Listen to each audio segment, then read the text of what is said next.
Morning my dear student, welcome to my channel KPS academy. आज आप लोगों का मेरे चैनल केपीएस एकेडमी में स्वागत है। आइए आज आप लोगों को हम क्लास 9th का सब्जेक्ट मैथ का एक्सरसाइज 1.2 पढ़ाएंगे। 1.1 हम कंप्लीट कर चुके हैं। आज हम स्टार्ट करेंगे 1.2। तो बिना देरी के स्टार्ट करते हैं हम अपने नेक्स्ट एक्सरसाइज को। आइए हमारे साथ जुड़ जाइए। चलिए स्टार्ट करते हैं हम क्लास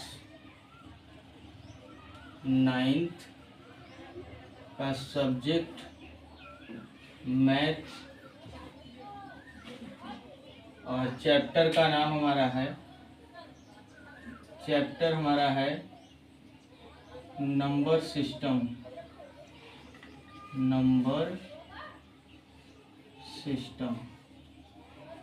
और इसमें हमारा एक्सरसाइज 1.1 कंप्लीट हो गया है। आज हम स्टार्ट करेंगे एक्सरसाइज 1.2। तो चलिए 1.2 को स्टार्ट करते हैं। और 1.2 में क्वेश्चन नंबर फर्स्ट को स्टार्ट करेंगे। तो फर्स्ट में देखेंगे तो कई सारे क्वेश्चन हैं और कई सारे क्वेश्चन में सबसे पहले इस क्वेश्चन में हमसे पूछा क्या जा रहा है वो जानेंगे।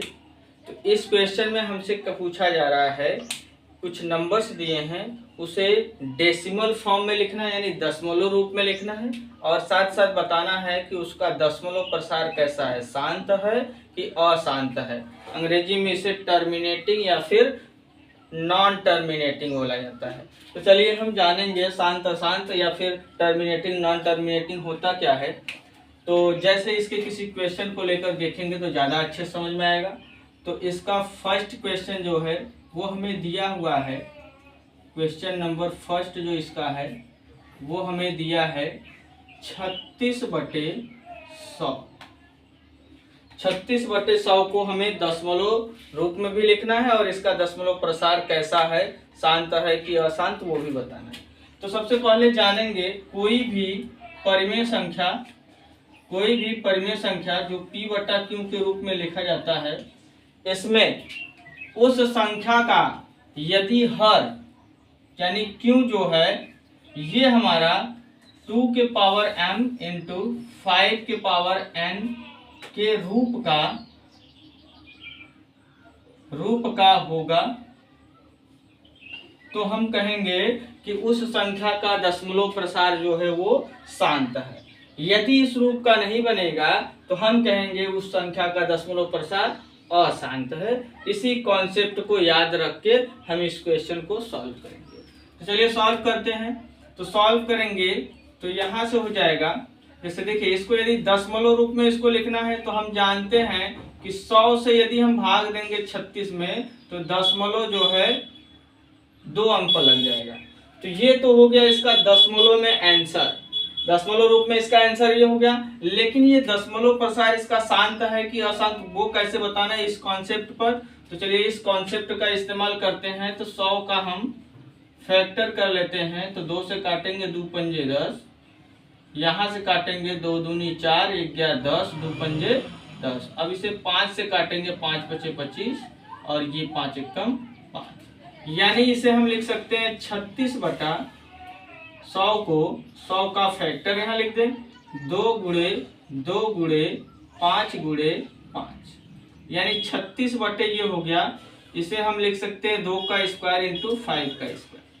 अब देखा जाए तो चूंकि हम कहेंगे कि 36/100 का हर जो है वो 2 के पावर m इंटू 5 के पावर n के रूप का है। देख लीजिए, इसलिए हम कहेंगे 36/100 का दशमलव प्रसार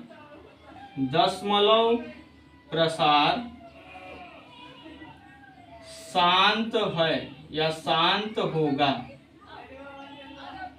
तो बस ये कॉन्सेप्ट लगाना है।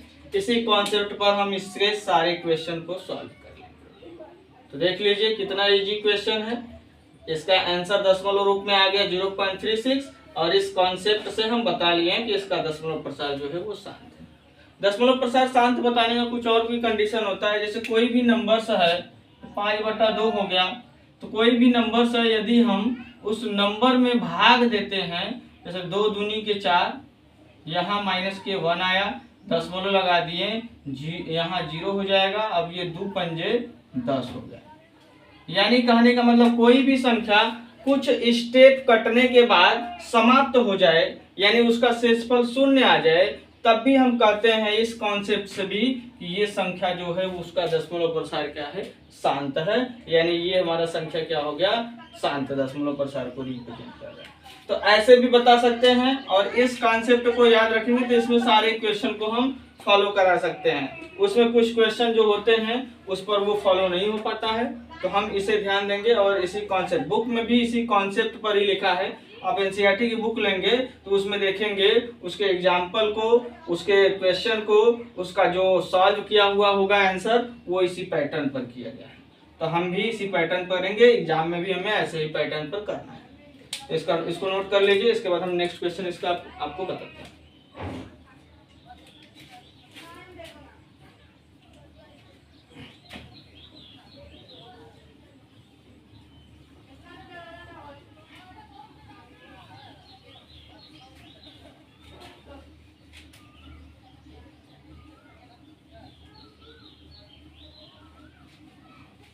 अब जैसे इसके दूसरे क्वेश्चन की बात हम करते हैं, तो देख लीजिए दूसरा क्वेश्चन जो है, इसका दूसरा क्वेश्चन जो है ये हमारा है 1/11। तो अब ये 1/11 है, तो हम देखेंगे 1/11 की बात करें तो यहाँ पर हम इसका हर देखें तो इसका फैक्टर ही नहीं कर सकते हैं। इसका फैक्टर नहीं कर सकते, इसका मतलब हम क्या, इसको हम कहेंगे कि, और एक बात ये भी ध्यान देंगे, दशमलव रूप में हम वैल्यू तभी लिख पाएंगे जब वो उसका दशमलव प्रसार शांत होगा। जिसका दशमलव प्रसार शांत नहीं होगा उसका दशमलव रूप हमें नहीं लिखना है। इसमें क्वेश्चन में बोला गया है कि उसी का दशमलव प्रसार लिखिए जिसका हमारा क्या, जिसका दशमलव प्रसार शांत है, उसी को दशमलव रूप में लिखना है। तो चलिए इसको देखते हैं। तो हम लिखेंगे यहाँ, चूंकि 1/11 का हर 2 के पावर m इंटू 5 के पावर n के रूप का नहीं है, इसलिए हम कहेंगे 1/11 का दशमलव प्रसार अशांत होगा, अशांत होगा। बस ये कॉन्सेप्ट। और इसमें देखेंगे ऐसा क्वेश्चन आ गया तो इसमें हमें इसका दशमलव प्रसार लिखना नहीं है, बट लिखना चाहे तो भाग देकर यहाँ पर लिखा जा सकता है। जैसे 1 में हम 11 से भाग देते हैं तो यहाँ 0 दशमलव लगाएंगे तो 0 हो जाएगा, फिर 0 बढ़ाएंगे तो यहाँ 0 हो गया, तो 11 9 99 हो जाएगा। अब यहाँ से माइनस करेंगे फिर से 1 आ जाएगा, यानी फिर हमारा यहाँ 0 नोट करेंगे तो ये डबल 0 हो जाएगा, तो ये हो गया हमारा 11 9 99। यानी कहने का मतलब हम कह सकते हैं यदि इसका दशमलव प्रसार लिखना हो तो इस प्रकार से हम लिख सकते हैं 0.09 बार, क्योंकि ये संख्याएं बार बार आएंगी। बट इसको लिखना नहीं है क्योंकि यहाँ पर कहा गया है क्वेश्चन में कि जिसका दशमलव प्रसार शांत होगा उसी का दशमलव रूप लिखना है। तो इस क्वेश्चन का आंसर हमारा ये हो जाएगा, आप देख लीजिए। और इसी प्रकार नेक्स्ट क्वेश्चन की बात हम यदि कर लेते हैं। नेक्स्ट क्वेश्चन में जैसे इसी का तीसरा क्वेश्चन है, तीसरे क्वेश्चन में हमें दिया है, तीसरे क्वेश्चन में इसके हमें दिया है कि 4 सही 1/8। तो इसे सॉल्व कर सकते हैं। हम जानते हैं ऐसा संख्या रहता है तो इसका गुणा इसमें किया जाता है और इसको प्लस करके फिर अपॉन ये लिखा जाता है। तो 8 चौक का 32, 32 में 1 जोड़ेंगे 33/8 हो जाएगा। तो 33/8 हो गया, 33/8 हो गया। तो हम 8 का यदि फैक्टर करते हैं तो 8 का फैक्टर हो जाएगा 2 चौक का 8, 2 दूनी 4 और 2 एकम 2। यानी हम लिख सकते हैं 33/2 गुणे 2 गुणे 2। फिर इसे लिख सकते हैं 33/2 के पावर 3। अब याद रहे जिसमें केवल 2 या केवल 5 आ जाएगा उसका भी दशमलव प्रसार शांत हो सकता है। कैसे, जैसे इसमें 5 नहीं है तो इसमें 5 के पावर 0 लिख सकते हैं। और ये 5 के पावर 0 कैसे आ रहा है, जैसे हम किसी भी नंबर्स में 1 का मल्टीप्लाई कर सकते हैं। और हम जानते हैं, हम पढ़े होंगे घातांक वाला चैप्टर, तो उसमें बताया गया होगा कि किसी भी नंबर के ऊपर 0 रहता है तो उसकी वैल्यू 1 होती है। तो इस 1 को हम 5 की पावर 0 लिख सकते हैं।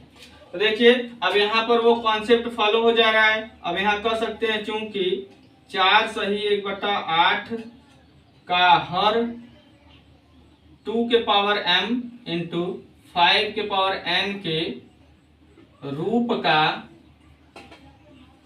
का है, इसलिए हम कहेंगे कि 4 सही 1/8 का दशमलव प्रसार शांत होगा। अब इसका दशमलव प्रसार शांत हो गया, तो यानी इसका हमें दशमलव रूप में आंसर भी लिखना है। तो दशमलव रूप में इसका आंसर लिखने के लिए यहां पर हम क्या करेंगे, दशमलव रूप में इसका आंसर अब हम लिखेंगे। तो दशमलव रूप में इसका आंसर लिखने के लिए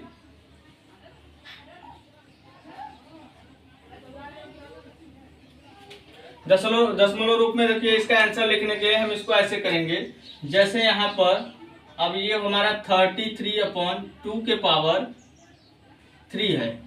तो जितना पावर हमारा 2 का रहेगा उतना ही पावर हमें 5 का बनाना है। यदि नहीं है तो उसके लिए हम क्या करेंगे, इसके अंश और हर में गुणा करके हम बनाएंगे।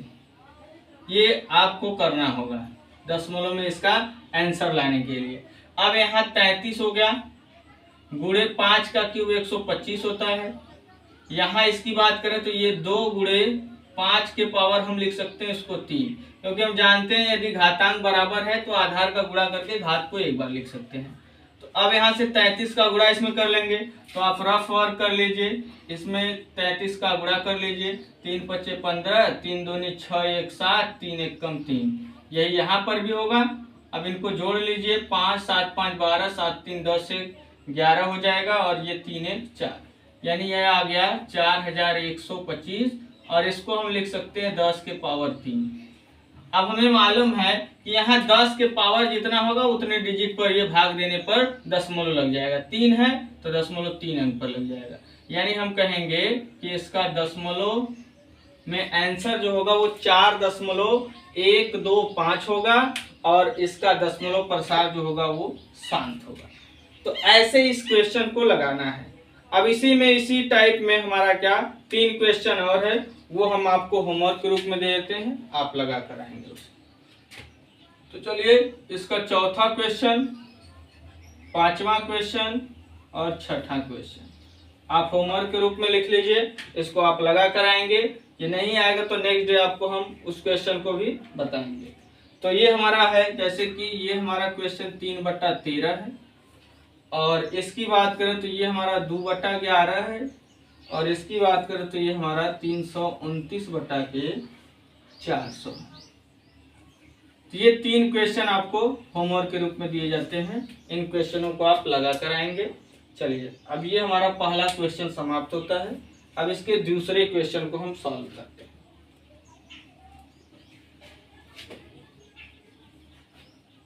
आप इसका स्क्रीनशॉट ले लीजिए, नोट कर लीजिए। आप नोट्स बनाते चलिए लगातार हमारे साथ एक तरफ से, ताकि एग्जाम के समय हमें कहीं से हेल्प लेने की जरूरत ना पड़े। हमारा नोट्स हमारा हेल्प करके अच्छे से हमारी तैयारी करा सके।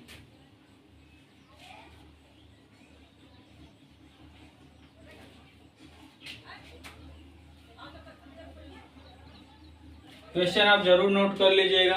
बुक आपके पास है तो ठीक, बुक आपके पास नहीं है तो आप क्वेश्चन नोट करते चलिएगा और क्वेश्चन को सॉल्व करके जरूर आइएगा नेक्स्ट क्लास में। चलिए हम इसके दूसरे क्वेश्चन को सॉल्व करते हैं। तो दूसरा क्वेश्चन में देखा जाए तो दूसरे क्वेश्चन में देखिए हमें दिया क्या है। दूसरे क्वेश्चन में बोला है कि यदि 1/7 की वैल्यू इसमें दिया हुआ है 0.142857 बार है, तो यहाँ से 2/7, 3/7, 4/7, 5/7 और 6/7 का मान ज्ञात कीजिए बिना भाग दिए, यानी बिना विभाजन के हमें ज्ञात करना है। तो चलिए देखते हैं। सबसे पहले हमें क्वेश्चन में दिया है 1/7 की वैल्यू। तो 1/7 की वैल्यू यहाँ पर हमको दिया है 0.1414 2857 और इस पूरे के ऊपर 12। ये हमें क्वेश्चन में दिया है, बोला है इसी के हेल्प से, इसी की सहायता से हमें याद करना है बिना भाग दिए किसकी किसकी वैल्यू, 2/7 की वैल्यू, 3/7 की वैल्यू, 4/7 की वैल्यू, 5/7 की वैल्यू और 6/7 की वैल्यू। इनकी वैल्यू हमें याद करनी है। तो चलिए आइए याद करते हैं। तो यहाँ पर हो जाएगा, यदि सेशन हमारा पसंद आ रहा है, आज का क्लास हमारा यदि आपको पसंद आ रहा है तो प्लीज़ आप क्लास को लाइक और सब्सक्राइब करके आगे चलते रहिए, हमारे साथ जुड़े रहिए। और लाइक और सब्सक्राइब करना आप ना भूला करिए, क्योंकि आपके लिए हम इतना मेहनत करते हैं, तो ये मेहनत डबल कर सकते हैं यदि आप लोग हमारा हौसला बुलंद करेंगे। तो चलिए यहाँ हमारा हो जाएगा 2/7।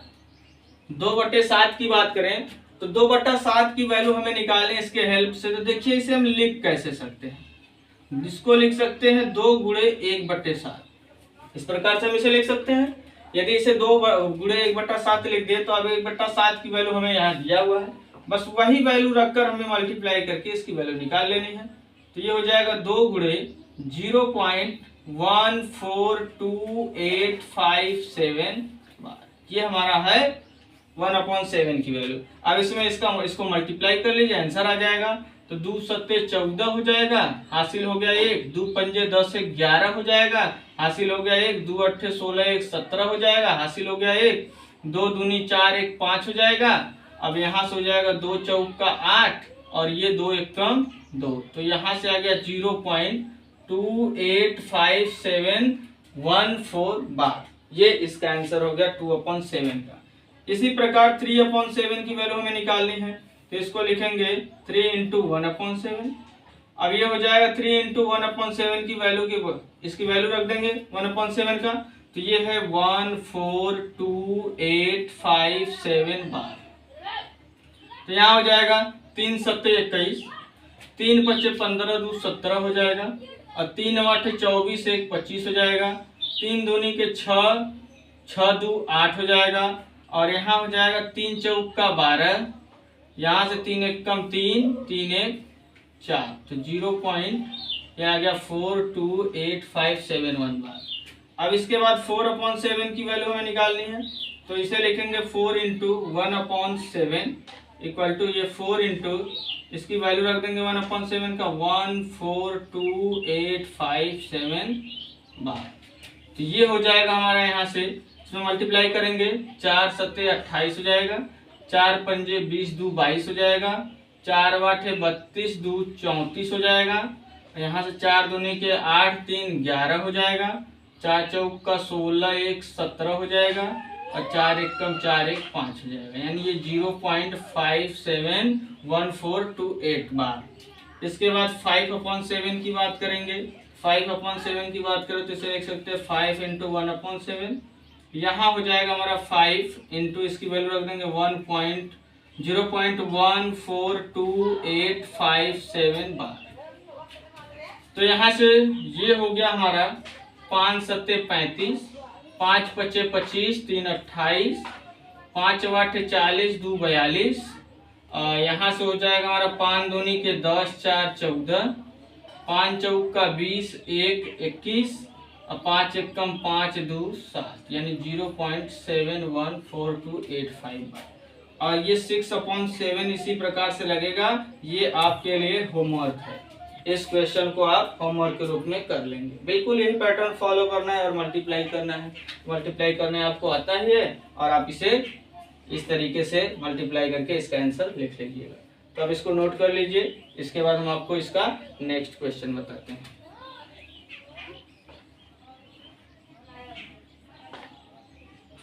तो आप इसका स्क्रीनशॉट ले लिए होंगे और नोट भी कर लीजिएगा, नोट्स बनाते चलिएगा। चलिए अब हम इसके नेक्स्ट क्वेश्चन को जानेंगे, यानी क्वेश्चन नंबर 3।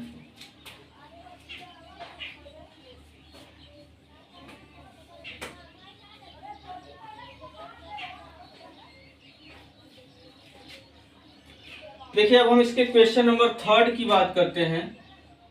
क्वेश्चन नंबर 3 जो है ये इम्पोर्टेंट इसको मान सकते हैं, क्योंकि ऐसा क्वेश्चन आपको एग्जाम में एक तो जरूर मिलेगा।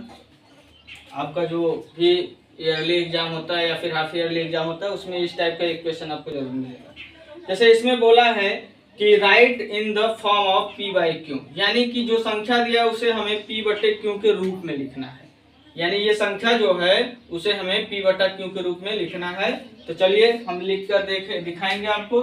संख्या जैसे हमको दिया है पहला 0.6 बार, ये संख्या हमें दिया है। कोई भी संख्या दिया रहेगा तो पहले उसे आप मान लीजिएगा, माना x इक्वल टू, हम x मान रहे कुछ भी मान सकते हैं, ABCD कुछ भी, तो यहाँ x इक्वल टू 0.6 बार। अब हमें मालूम होना चाहिए किसी भी संख्या पर बार रहता है, इसका मतलब वो संख्या बार बार आ रही, तो इसे हम ऐसे लिख सकते हैं और इसे इक्वेशन नंबर फर्स्ट मान लें। अब इसके बाद याद रखेंगे जितनी संख्या के ऊपर बार रहेगा उस संख्या को हम दशमलव से पहले लाने का प्रयास करेंगे। तो दशमलव से पहले लाने के लिए हमें करना क्या होगा कि जितने डिजिट पर होगा, यदि एक डिजिट पर है तो दोनों पक्षों में 10 से गुणा करना पड़ेगा। यदि 2 डिजिट पर होगा दशमलव हमारा, यानी 2 डिजिट को हमें दशमलव से पहले लाना है तो 100 से मल्टीप्लाई करना होगा। वैसे ही 3 डिजिट को यदि हमें दशमलव के पहले लाना होगा तो 1000 को 1000 से हमें गुणा करना पड़ेगा। तो देख लीजिए यहाँ एक अंक को हमें इधर लाना है तो हम 10 से गुणा करेंगे, तो लिखेंगे अब समीकरण 1 के दोनों पक्षों में, समीकरण 1 के दोनों पक्षों में 10 से गुणा करने पर। तो चलिए गुणा करते हैं हम। तो गुणा करेंगे, यदि x में 10 का करेंगे तो ये 10x हो जाएगा, इसमें 10 से गुणा करेंगे तो 6 इधर आ जाएगा, यहाँ हो जाएगा 6 6 6 डॉट डॉट डॉट, ये हो गया हमारा समीकरण नंबर 2। डॉट डॉट डॉट का मतलब ये इनफाइनाइट टाइम तक है। तो यहाँ से अब हम क्या करेंगे, अब ऐसा करने के बाद हमें करना क्या है कि दूसरे में से समीकरण 1 को माइनस कर लेना है। तो अब करेंगे हम क्या, अब समीकरण 2 में से समीकरण 1 को घटाने पर। चलिए घटा कर देखते हैं। तो घटाते हैं तो क्या आता है अभी हम देख लेते हैं। तो हम जानते हैं कि 10x में से हम लेफ्ट हैंड साइड में से लेफ्ट हैंड साइड को घटाएंगे और राइट हैंड साइड में से राइट हैंड साइड को याद रखेंगे। तो 10x में से यहाँ कुछ नहीं तो 1x मानेंगे, 10 में से 1 गया तो ये 9x आ जाएगा। अब इसकी बात करेंगे तो इधर वाली संख्या दशमलव के बराबर है तो वो 0 हो जाएगा, 6 में से 0 घटाएंगे तो 6, यानी 6.0 आ जाए। अब दशमलव के बाद 0 की वैल्यू कुछ नहीं थी हम जानते हैं, तो इसे लिख सकते हैं 6/9।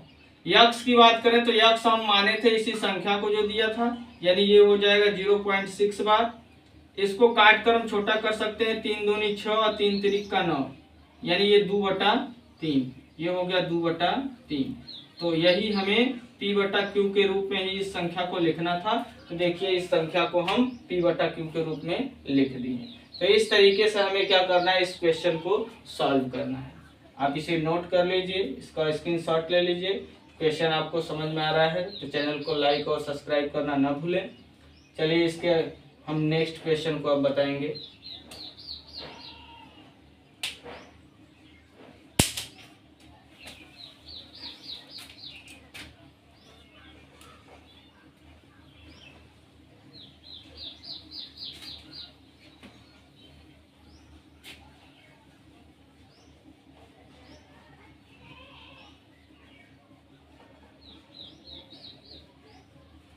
अब नेक्स्ट क्वेश्चन की यदि हम इसके बात करते हैं तो इसी का बिल्कुल इसी टाइप का क्वेश्चन ये भी है, तीसरे का, ये पहला क्वेश्चन था।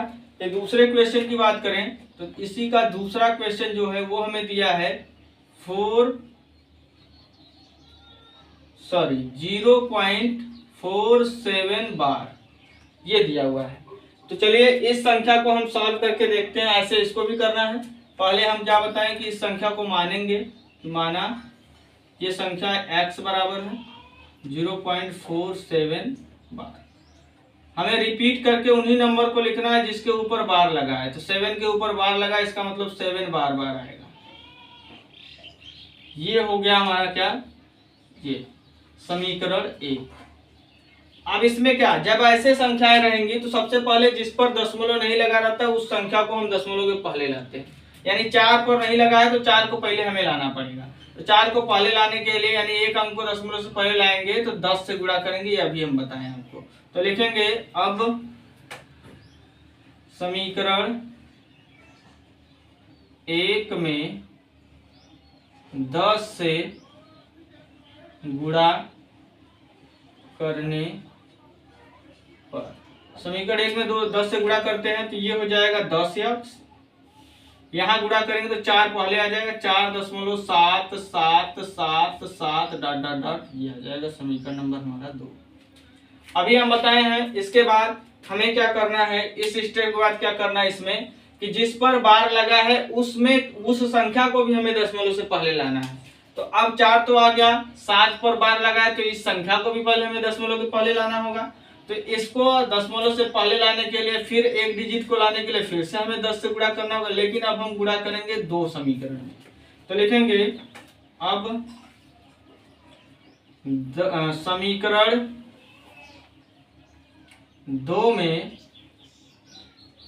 10 से गुणा करने पर, तो अब इसमें 10 से गुणा करेंगे तो 10x पहले से, फिर से 10 से गुणा करेंगे तो 10 दहा में 100x ही हो जाएगा।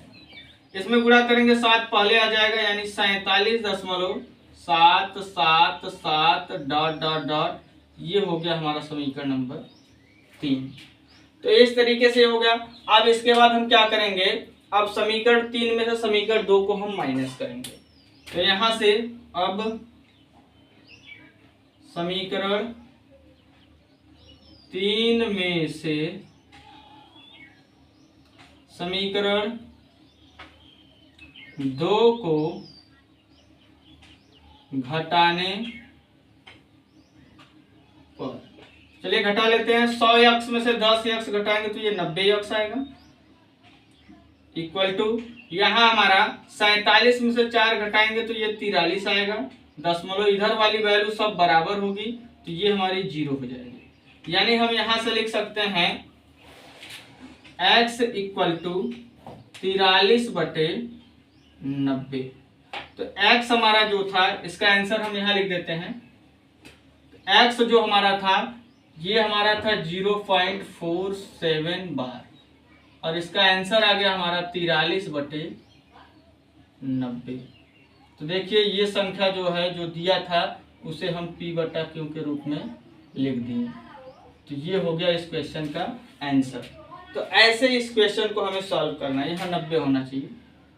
तो ऐसे इस क्वेश्चन को हम सॉल्व करेंगे। तो देख लीजिए कितना इजी क्वेश्चन है, आप बिल्कुल ऐसे सॉल्व करेंगे तो सारे क्वेश्चन लग जाएंगे और ऐसे ही क्वेश्चन एग्जाम में आपको मिलेंगे। ये आप जब पेपर देंगे तो उसमें देख लीजिएगा। तब यहाँ से हमारा क्या, अब इसमें बचे हुए 2 क्वेश्चन हैं, जैसे तीसरे का एक क्वेश्चन बचा हुआ और चौथा भी बिल्कुल इसी टाइप का है। तो इन दोनों को हम आपको होमवर्क के रूप में दे देते हैं। जैसे तीसरे का तीसरा प्रश्न जो है वो हमारा है 0.001 बार, ये है। इसे आप होमवर्क के रूप में करना है आपको, ये होमवर्क के रूप में आपको है क्वेश्चन। और चौथे नंबर में भी यही है, सेम यही है। इसमें भी हमें क्या करना है, संख्या दिया है 0.999 डॉट डॉट डॉट और बोला है कि इसे p/q के रूप में लिखिए। तो जब कोई संख्या बार बार आती है तो इसे हम ऐसे लिख सकते हैं, 0.9 बार करके लिख सकते हैं। अब जैसे पहला क्वेश्चन सॉल्व किया गया वैसे इसे हम सॉल्व कर सकते हैं। तो देख लीजिए ये दोनों आपको होमवर्क के रूप में क्वेश्चन हो गए और बाकी ये क्वेश्चन आपको हम बता दिए कैसे सॉल्व करना है। तो ये सारे क्वेश्चन आपको अच्छी तरीके से आज समझ में आया होगा। अब इसके आगे का जो क्वेश्चन है आपको हम नेक्स्ट वीडियो में कल बताएंगे। तो आपको अच्छे से यदि आज का हमारा क्लास लगा तो मेरे चैनल को लाइक करें, सब्सक्राइब करें और अपने मित्र दोस्तों में भी शेयर करना ना भूलें, ताकि वो भी हमारे साथ जुड़कर अपनी पढ़ाई लगातार अच्छे ढंग से करते रहें। तो चलिए आप लोग खुश रहिए, मस्त रहिए और अपनी पढ़ाई अच्छे से करते रहिए। आज के लिए जय हिंद, जय भारत।